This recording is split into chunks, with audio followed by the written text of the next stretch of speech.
నాకు చాలా ఆనందంగా ఉంది. ఇలాంటి చూసినప్పుడు మళ్ళీ ఒకేసారి విజ్ఞప్తి చేస్తున్నా, ఇక్కడుండే రైతాంగాన్ని అన్ని విధాలు ఆదుకుంటాం.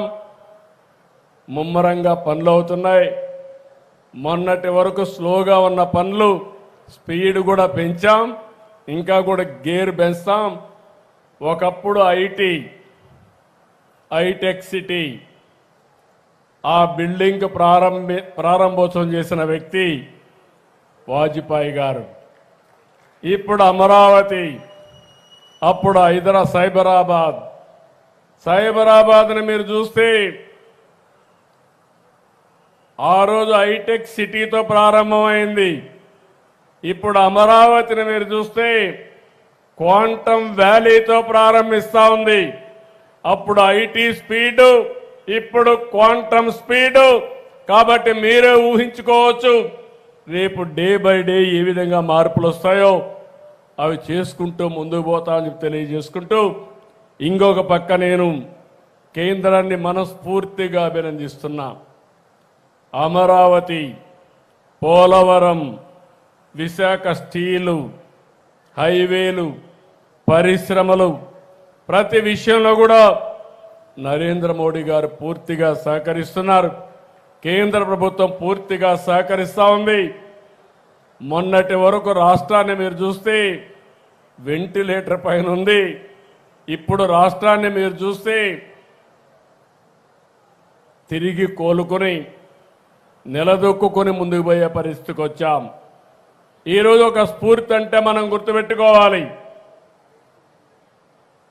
వాజ్పేయి గారిని గుర్తుపెట్టుకుంటున్నామంటే ఆయన చేసిన అభివృద్ధి, ఆయన చూపించిన దారి, ఆయన ఇచ్చిన స్ఫూర్తి. అలాంటి పీపీపీ ద్వారా సంపద సృష్టిస్తే ఇప్పుడు నాయకులు కొంతమంది మాట్లాడుతున్నారు, ఏమీ తెలియని నాయకులు మాట్లాడుతున్నారు. మెడికల్ కాలేజీలు కానీ హాస్పిటల్స్ వస్తే గవర్నమెంట్ ఆఫ్ ఇండియా చాలా స్పష్టంగా ఉన్నారు. ప్రపంచం అంతా కూడా చాలా స్పష్టంగా ముందుకు పోయారు.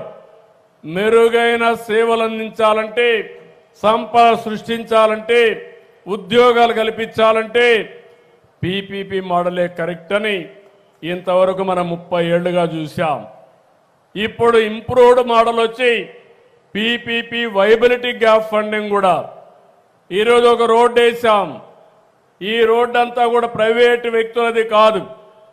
ఈరోజు ఒక ఎయిర్పోర్ట్ కట్టాం, ఇది ప్రైవేటు వ్యక్తులది కాదు, వాళ్ళు మెయింటైన్ చేస్తారు. 20 ఏళ్ళు 30 ఏళ్ళు నిర్వహించి మళ్ళా ఆస్తి ప్రజల ఆస్తి కాబట్టి ప్రభుత్వానికి అప్పచెప్తారు. దాన్ని కూడా విమర్శిస్తూ వక్రీకరిస్తూ ఇది ప్రైవేటు కాలేజీలు అని చెప్పి ఇంకొక ఎక్స్టెంట్ మీరు చూశారు. ఒకప్పుడు నాయకులు ఎంతో గౌరవంగా ఉండేవాళ్ళు. మళ్ళా నేను అధికారానికి వస్తే మీరు కాలేజీలు పెడితే నేను జైల్లో పెడతాననే పరిస్థితికి వచ్చారంటే, అంటే అభివృద్ధి చేసే వాళ్ళని జైల్లో పెట్టే వాళ్ళని ప్రజలు ఏ విధంగా ఆలోచించుకోవాల్సిన అవసరం ఉంది.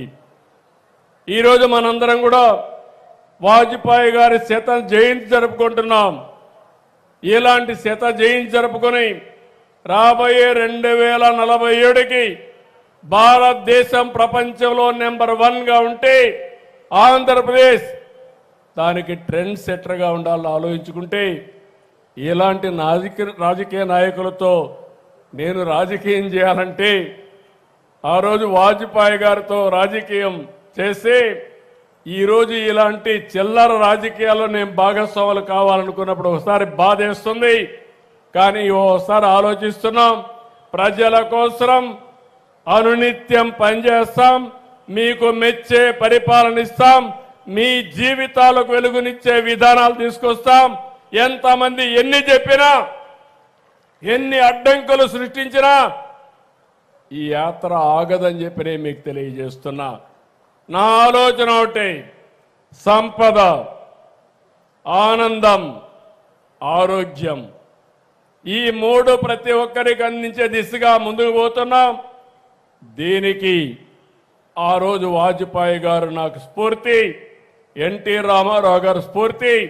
ఇప్పుడు నాకు పూర్తిగా సహకారం ఇచ్చే వ్యక్తి నరేంద్ర మోడీ గారు అని చెప్పి మీ అందరికీ తెలియజేసుకుంటూ ఈ స్ఫూర్తిని ఇంటింటికి తీసుకుపోయే బాధ్యత మనం తీసుకోవాలని చెప్పి మిమ్మల్ని అందరినీ కోరుకుంటూ ఈరోజు వచ్చిన మిమ్మల్ని అందరినీ పేరు పేరున మనస్ఫూర్తిగా అభినందిస్తూ అందరికీ నమస్కారాలు.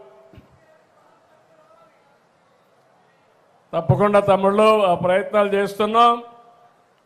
తప్పకుండా వస్తుందని ఆశ నాకు కూడా ఉంది. తప్పకుండా ఆ ప్రయత్నం కూడా చేయాలి. అప్పుడే మన నాయకులకు మనం నిజమైన నివాళులు అర్పించినట్టు అవుతుంది. తప్పకుండా చేద్దాం.